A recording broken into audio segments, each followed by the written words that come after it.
Thank you, Sharon.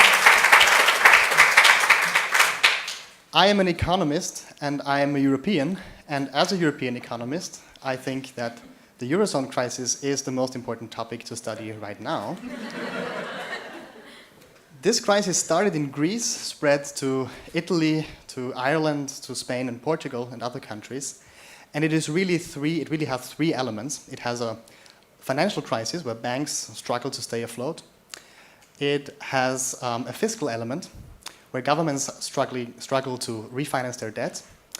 And it has, most of all, a deep and protracted economic crisis. The combined GDP of all the crisis countries fell by 12% between 2009 and 2013.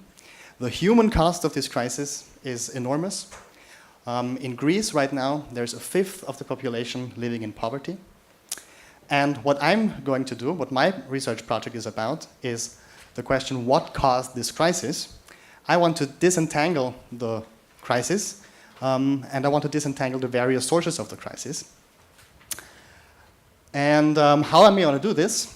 I'm going to draw on recent progress that economists have made in studying financial crisis. Some of that progress has been made here at Notre Dame at the Kellogg Institute.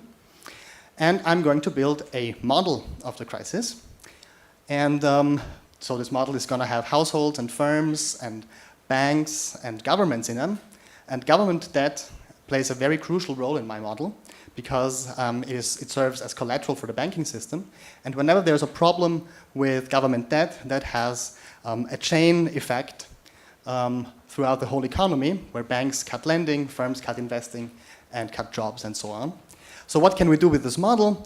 We can use it as a laboratory to simulate a crisis and understand how the crisis works, how the logic of the crisis works.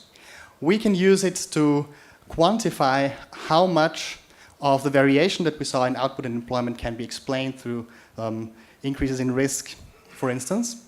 And we can study the effects of various economic policies, because in the end, what we want to do is have more robust and more sound economic policies. Thank you.